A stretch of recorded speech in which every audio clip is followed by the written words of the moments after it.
સુરત ખાતે SRP group 11 વાવ ખાતે DGP weight lifting cup 2025-26 તાજેતરમાં યોજાયો, જેમાં ખેડા જિલ્લાના મૌધા પોલીસ સ્ટેશન ખાતે ફરજ બજાવતા મહિલા પોલીસ કોન્સ્ટેબલ શીતલબેન શિવાભાઈએ ટ્રેડિશનલ યોગાસન સ્પર્ધામાં ભાગ લઈ ગોલ્ડ મેડલ જીત્યા. તેમજ આર્ટિસ્ટિક સિંગલ યોગાસનમાં સ્પર્ધામાં પણ ગોલ્ડ મેડલ એમ કુલ 2 ગોલ્ડ મેળવ્યા હતા. ખેડા જિલ્લાના મૌધા પોલીસ સ્ટેશનમાં WLR તરીકે છેલ્લા 5 વર્ષથી હું મૌધા પોલીસ સ્ટેશનમાં ફરજ બજાવું છું.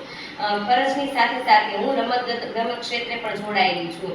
29/7/2025ના રોજ સુરત SRP ગ્રુપ 11 ખાતે પાવર લિફ્ટિંગ અને આર્મ રેસલિંગ સ્પર્ધાનું આયોજન કર્યું હતું, જેમાં 47ની વેટ કેટેગરીમાં પાવર લિફ્ટિંગમાં મેં ગોલ્ડ મેડલ મેળવ્યો છે, તેમજ 50ની વેટ કેટેગરીમાં ભાગ લઈને તેમાં પણ મેં ગોલ્ડ મેડલ મેળવ્યો છે.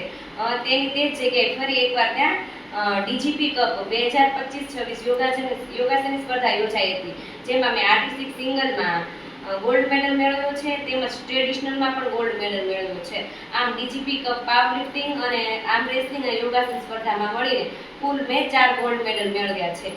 ખેડા જિલ્લાના એસપી સાહેબ તેમજ ખેડા જિલ્લાની પોલીસ તેમજ મૌધા પોલીસ સ્ટેશનનો ખૂબ મને સહયોગ મળ્યો છે અને આ લોકોના સહયોગથી હું નેશનલ માટે પણ ક્વોલિફાય થઈ છું. આભાર. જિગ્નેશ સોડા, દિવ્યાંગ ન્યૂઝ, મૌધા, ખેડા.